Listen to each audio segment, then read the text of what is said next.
Okay, let's dive right into this explainer and expose the hidden, honestly kind of sneaky, psychological plumbing behind a banking tactic that almost everyone falls for.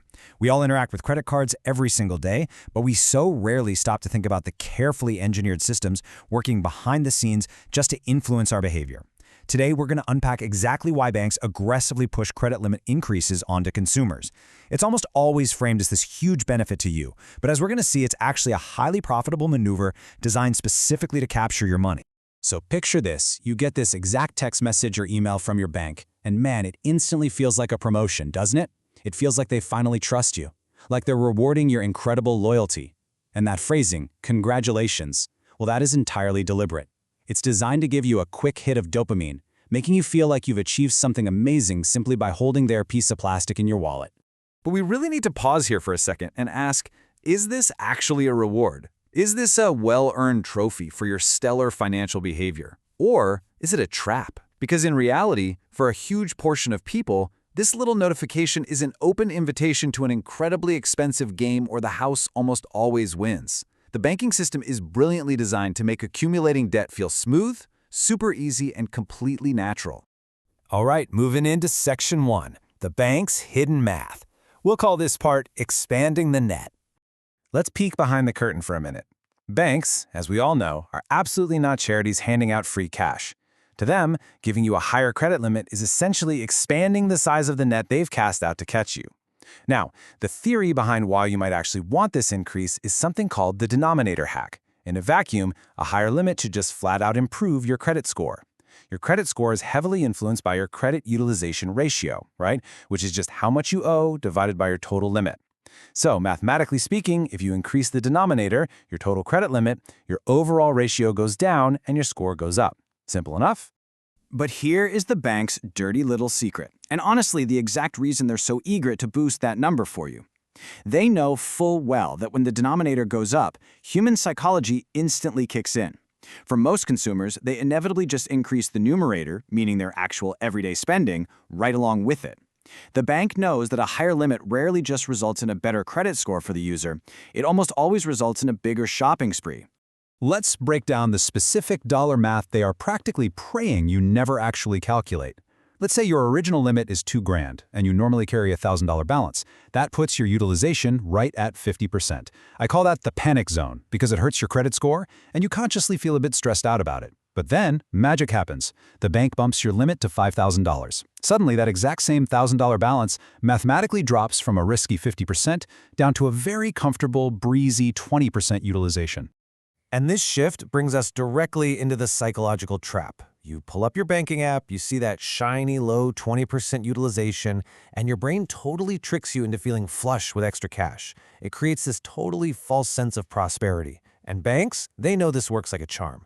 Real statistics show that consumers who receive unsolicited credit limit increases end up increasing their total debt by an average of 50 to 100% over the next few years. That warm feeling of safety is exactly what triggers a spontaneous shopping spree for that new couch, or that flight you've been eyeing up, or even just eating out at way more expensive restaurants.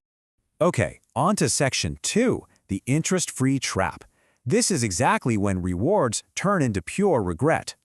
So, what actually happens when that sweet illusion of safety vanishes and the harsh reality of consumer debt finally sets in?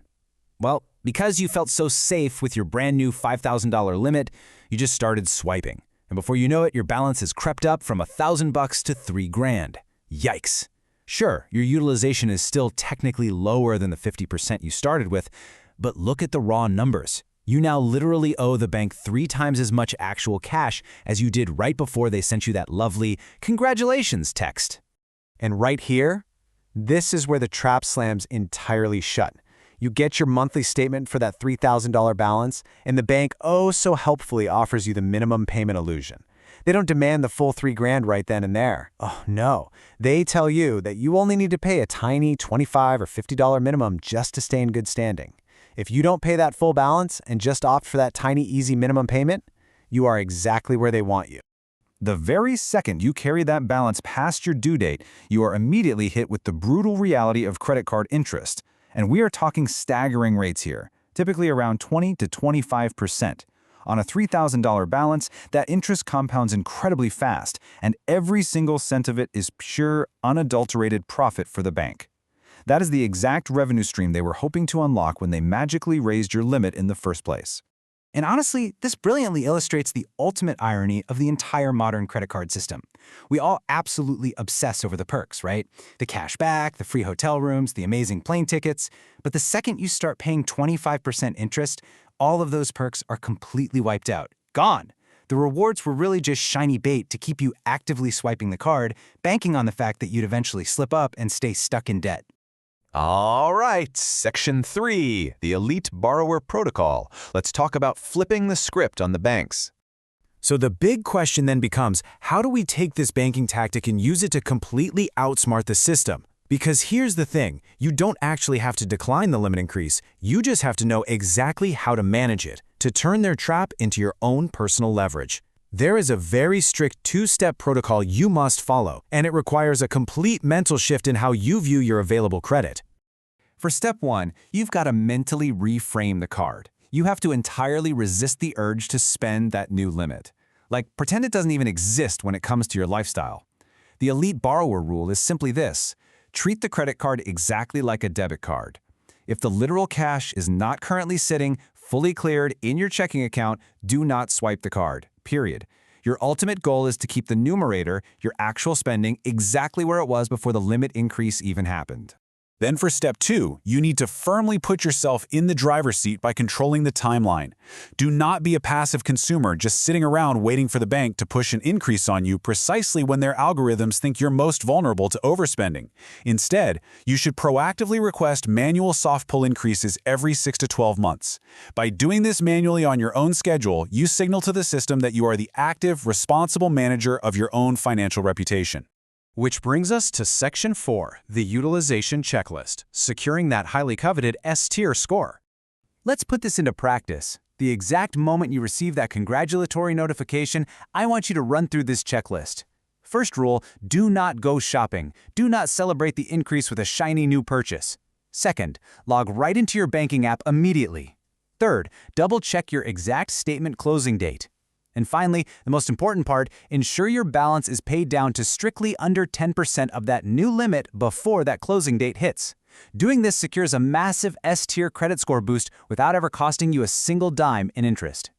Because this right here is the ultimate goal, perfectly summarized. By staying ruthlessly disciplined with the math and making sure you keep your numerator flat while your denominator grows, you can hold on to massive credit limits. We're talking $50,000, maintain a virtually perfect 800 credit score, and best of all, pay exactly $0 in interest to the bank. You literally take their carefully designed net and you use it as a ladder to build your wealth. So, as we wrap up this explainer, I really want you to take a hard look at your own financial habits. Be completely honest with yourself for a second. Has a higher limit ever tempted you straight into this trap, leaving you with a bloated balance you deeply regretted?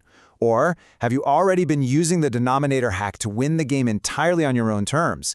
Remember, understanding the psychology behind the interface is the very first step to truly mastering your money. See you in the next explainer.